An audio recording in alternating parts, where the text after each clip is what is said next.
All right, I wanted to do a little video here of 2017 Mitsubishi Mirage.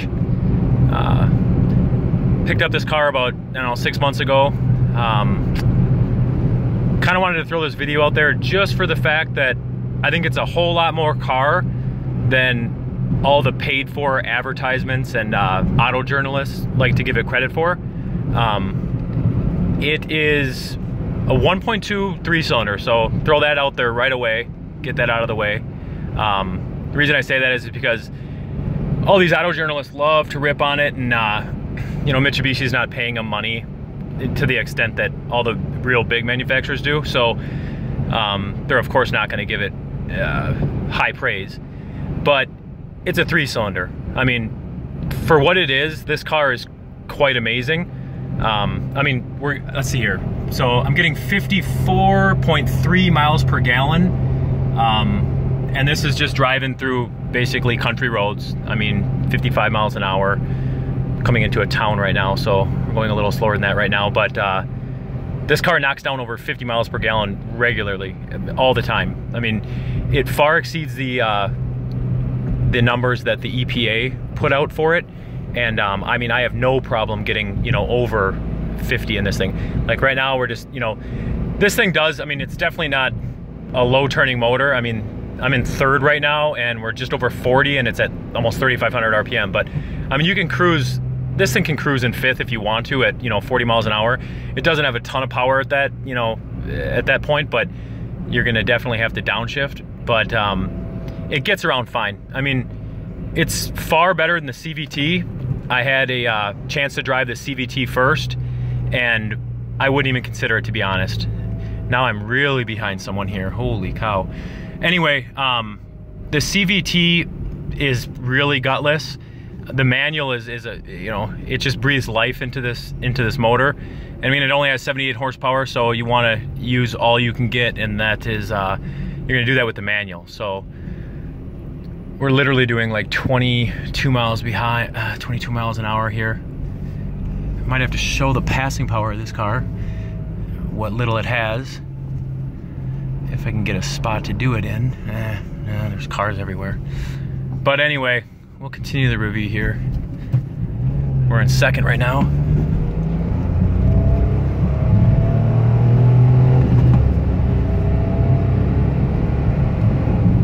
Shifting and passing while holding the phone.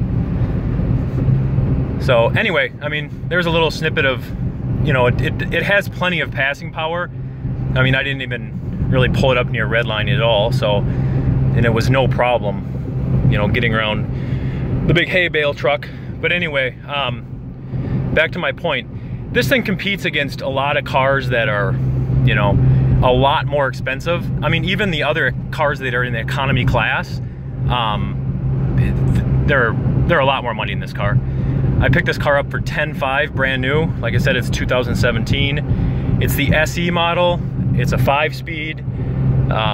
It has plenty of options. I mean, options that you wouldn't even find on more expensive cars. A lot of times, you know, you have the nice display right there. You can, it has, you know, Android and Apple CarPlay. So I mean, it has all those available to you. They work great. I mean, I've used the Android, I haven't used the Apple one, but they work fine. The car has, you know, it's a leather wrap wheel, steering wheel controls, you know, Bluetooth connectivity. You know, it's not, you know, you're not gonna find luxury touch points. I mean, it's hard plastic on the sides and, you know, up on the pillars, you know. Honestly, whoop-de-doo, I'm getting 54.2 miles per gallon. For me, that's more important than soft touch points and things like that. I mean, I've owned and do own more expensive cars than this car, but for what I use this car for, just around town, the mileage is fantastic. You can't ask for anything better that's in a non-hybrid. I mean, and that's what this car is billed as. It's you know, it offers the best gas mileage of any non-hybrid, you know, sold in America. And like I said before, you know, it crushes the EPA numbers. So not hard at all to get beyond those numbers. You know, we're holding steady at 54.2 on the average right there. I do have a scan gauge, and cruising along, we're getting 61 miles per gallon currently right now at 55 miles an hour. So, and then I have mine set up to show coolant temp. So I pretty much just keep it on that. It's coolant temp and the instant on there. So, but anyway, as far as, you know, handling, yeah, the car is, it's not a sports sedan. It's not pretending to be a sports sedan. Corners as much as you'll ever need to corner it. I mean, if you're trying to corner hard and drive, you know, like a nutcase or really spirited, then yeah, this car's, you know, the tires are not wide enough to meet the demands of that kind of driving. But for what most people who might be interested in looking at this car are going to appreciate are the gas mileage. The warranty is fantastic. I mean, it's 5 years, 60,000 mile bumper to bumper, and it's 10 years, 100,000 mile powertrain. So for those reasons, coupled with the fact that you do have, you know, proven reliability out of Mitsubishi, it's a great car. So you really can't go off of most of the reviews. And, you know, going into this car, I knew it would be, you know, it's not going to be tomb quiet, although it's not bad. I mean, like I said, we're doing 55 right now, and you know, it's not really that loud in here. I mean, it's, if you downshift and whatnot, I mean, you hear the engine a little bit. I mean, here we're going in 5th right now. Here I'll downshift into 4th. I mean, this is actually floored right here. So this is floored.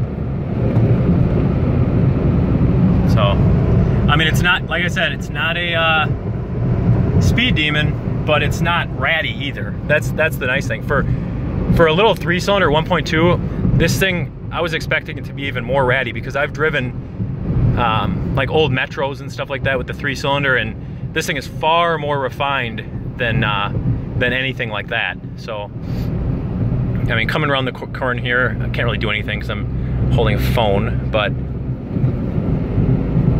just cruise around the corner here.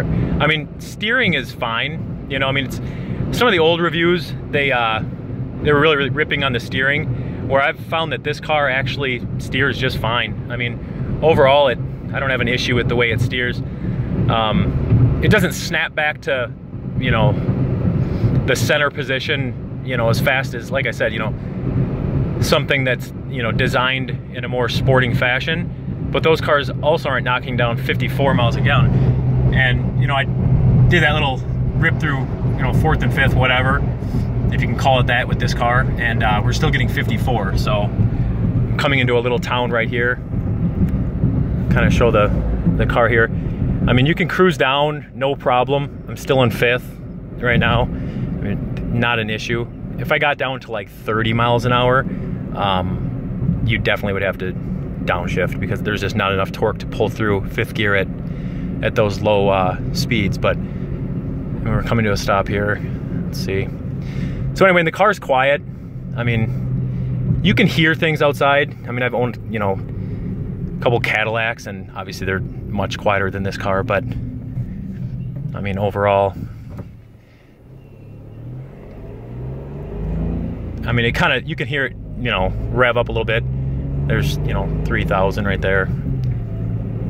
But I mean, it's fine. I mean, if you wanted to, I mean, you could go a lot faster than we're going right now. That's all. I mean, everyone that rips on how slow this car is, compared to what? I mean, you really have to compare it to, you know, you have to put an apples to apples comparison in there, because yeah, sure, it's slow to, you know, most other vehicles with much larger engines, but that's not what this car is designed for.